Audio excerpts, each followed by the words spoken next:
Uzun bir aranın ardından herkese merhaba. Yeni bir bilinmeyenler videosuyla karşınızdayım.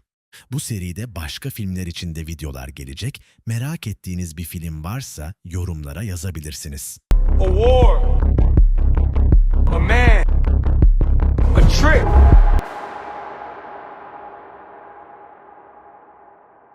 Christopher Nolan'ın The Odyssey ile kurduğu bağ aslında bu filmden yaklaşık 20 yıl öncesine uzanıyor. Nolan, Homeros'un Odisea destanından önce geçen İlyada'dan uyarlanan Truva filmini yönetmek üzere düşünülmüştü. Ancak proje daha sonra yeniden Wolfgang Petersen'e verildi. Nolan'a ise Batman Begins teklif edildi ve yönetmen yoluna bu filmle devam etti. Yıllar sonra Nolan bu kez doğrudan Odisea destanını sinemaya uyarlamak için çalışmalara başladı. Oyuncu kadrosu oluşturulurken Poseidon rolü için Robert Downey Jr.'ın düşünüldüğü iddia edildi. Ancak oyuncunun Avengers Doomsday çekimleriyle yaşanan takvim çakışması nedeniyle teklifi geri çevirdiği söylendi. Odysseus rolü ise Matt Damon'a verildi. Damon, rolü aldığını öğrendikten sonra haberi ilk olarak eşiyle paylaşmak istedi.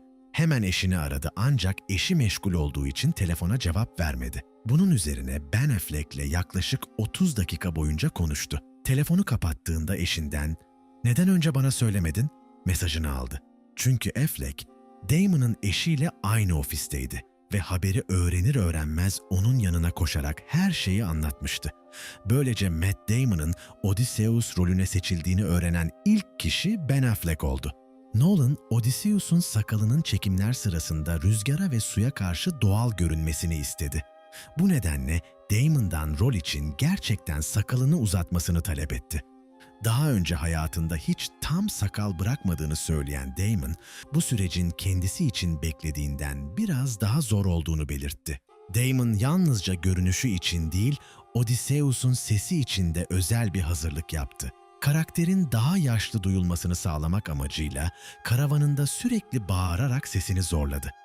Ancak yan karavanda bulunan Robert Pattinson, Damon'ın ne yaptığını bilmiyordu. Pattinson o anı şöyle anlattı. Başta telefonda konuştuğunu ve tamamen delirdiğini sandım. Sürekli bağırıp duruyordu. Tuvalette çok kötü bir şey yaşadığını düşündüm. Penelope'yi canlandıran Anne Hathaway de rolü için haftalar süren bir hazırlık döneminden geçti. Penelope'nin destandaki ünlü dokuma sahnelerini inandırıcı biçimde canlandırabilmek için Kuzey Kaliforniya'da yaşayan bir uzmandan dokuma dersleri aldı. İlk olarak basit bir başlangıç tezgahında çalıştı. Ardından antik dönemde kullanılanlara benzeyen çok daha büyük ve karmaşık dokuma tezgahlarını kullanmayı öğrendi. Filmin dikkat çeken oyuncu seçimlerinden biri de Travis Scott oldu. Christopher Nolan, Scott'ı doğrudan telefonla arayarak The Odyssey'de rol almak isteyip istemediğini sordu. Scott, Nolan'dan böyle bir teklif beklemediği için büyük bir şaşkınlık yaşadı ve esprili bir şekilde "Benim müzik yaptığımı biliyorsun değil mi?" diye karşılık verdi. Nolan ise ona filmde bir ozanı canlandıracağını anlattı. Travis Scott'ın seçilmesinin temelinde raple sözlü şiir arasındaki benzerlik vardı. Odisea, yüzyıllar boyunca ozanlar tarafından sözlü şekilde aktarılan bir hikayeydi. Nolan da bu geleneği günümüzde izleyicinin kolayca anlayabileceği ve ilişki kurabileceği bir isim üzerinden temsil etmek istedi. Scott'ın sözleri ritmik biçimde aktarabilmesi, bulunduğu ortamın dikkatini üzerine çekebilmesi ve şiir yoluyla anlatılan bir hikayenin duygusunu taşıyabilmesi rolü almasında etkili oldu. Nolan, ekranda sözleri aktarırken odadaki herkesin dikkatini inandırıcı bir şekilde üzerinde tutabilecek birini aradığını söyledi. Travis Scott, Christopher Nolan'ın filmlerinde rol verdiği ilk müzisyen de değildi. Nolan daha önce Dunkirk filminde Harry Styles'ı, Prestige filminde ise David Bowie'yi oyuncu kadrosuna dahil etmişti. Filmin müzikleri için Nolan yeniden Ludwig Göransson'la çalıştı.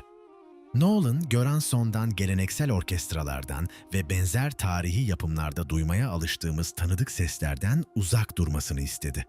Bunun üzerine Göransson, dönemin müziklerini araştırmaya başladı ve besteleri Aulos'la lir gibi antik Yunan çalgıları üzerine kurdu. Bu enstrümanların günümüze ulaşan örnekleri oldukça sınırlıydı. Bu nedenle ekip eski metinleri ve döneme ait vazoları inceleyerek çalgıların nasıl üretildiğini ve nasıl çalındığını anlamaya çalıştı. Günümüzde artık kullanılmayan çalgıların birçoğu da film için yeniden tasarlanıp üretildi. Filmdeki en büyük yaratıklardan biri olan Cyclops da tamamen bilgisayar ortamında hazırlanmadı. Karakter yaklaşık 6 metreye 6 metre ölçülerindeki dev bir insansı animatronik kuklayla canlandırıldı. Tasarımında Francisco de Goya'nın oğlunu yeğen Saturn adlı tablosundan ilham alındı. Nolan bu tablonun filmdeki Cyclops için en önemli görsel kaynaklardan biri olduğunu söyledi. Nolan'a göre karakteri asıl korkutucu yapan şey kendi bakış açısından bir canavar olmamasıydı. Biz onlar için önemsiziz. Gerçekten korkutucu olan da bu. Filmin devasa ve köşeli IMAX kameraları ise oyuncular açısından farklı bir sorun ortaya çıkardı. Kameralar, karşılıklı oynayan oyuncuların birbirlerinin göz hizasını doğrudan görmesini zorlaştırıyordu. Bunun üzerine yapım ekibi özel bir ayna sistemi geliştirdi. Bu sistem sayesinde oyuncular, aralarında büyük IMAX kameraları bulunmasına rağmen sahne sırasında birbirlerini görebildi. Christopher Nolan, filmde mümkün olduğunca birçok şeyi gerçekten çekmek istedi. Bunun en dikkat çekici örneklerinden biri, Odysseus'un devlerle karşılaştığı sahnelerde kullanılan perspektif hilesiydi. Damon'ın dublörü kısa boylu ve kaslı bir kadındı. Devleri canlandıran oyuncular ise oldukça uzun ve kaslı erkeklerden seçildi. Karakterlerin birbirlerinden çok farklı boyutlarda görünmesi için perspektiften yararlanıldı. Oyuncuların kameraya olan uzaklıkları özel olarak ayarlandı ve böylece bilgisayar ortamında karakterleri büyütmeye gerek kalmadan devlik hissi oluşturuldu. Denizde geçen sahnelerde de benzer şekilde önce gerçek bir görüntü elde edilmeye çalışıldı. Büyük dalgaların yer aldığı bir sahnede çok sayıda jet ski daireler çizerek suyun hareketlenmesini ve gerçek bir dalga oluşmasını sağladı. Daha sonra bu görüntü görsel efektlerle desteklendi. Odysseus ve adamlarının yelken açtığı sahnede teknenin yanında yüzen yunuslar görülüyor. Bu an senaryoda bulunmuyordu ve önceden planlanmamıştı. Yunuslar çekimler sırasında tesadüfen teknenin yanına geldi ve kameralar çalıştığı için bu görüntüler filme dahil edildi. Hades'te kumların içinden yükselen gölgeler de tamamen pratik yöntemlerle çekildi. Dublörler, kadraj dışında kalan solunum borularıyla kumun altına gömüldü. Her bir dublörün yanında yalnızca onun güvenliğinden sorumlu ayrı bir görevli bulunuyordu. Oyuncuların üzeri kumla kapatıldığı anda süre tutulmaya başlandı. Herkesin ne kadar süredir kumun altında bulunduğu çok sıkı şekilde takip edildi.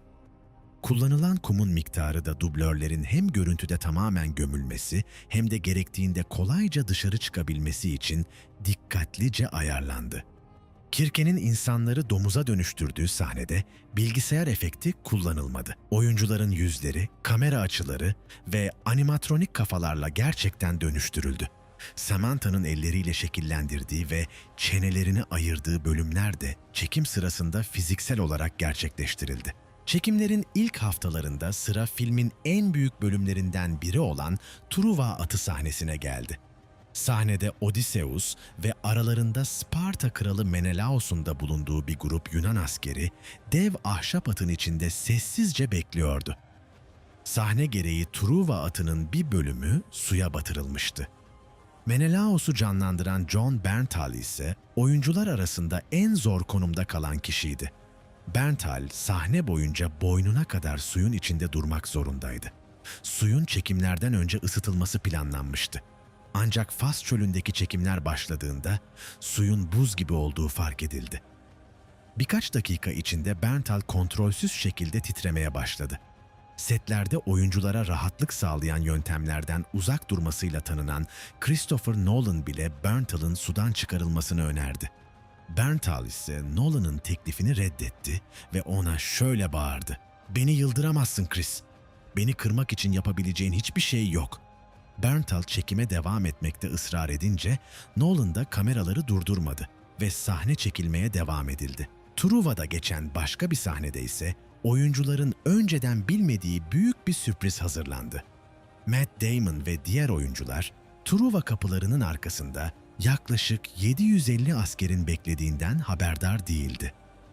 Damon, karanlık nedeniyle meydanın ortasında yalnızca 20 kadar insan bulunduğunu düşündüğünü anlattı. Ardından büyük bir savaş narası duyuldu ve yüzlerce asker koşarak ortaya çıktı. Damon o anı şöyle anlattı. O anı asla unutmayacağım.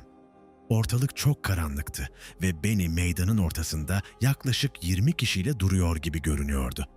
Bir anda büyük bir savaş narası duyuldu ve yüzlerce kişi koşarak ortaya çıktı.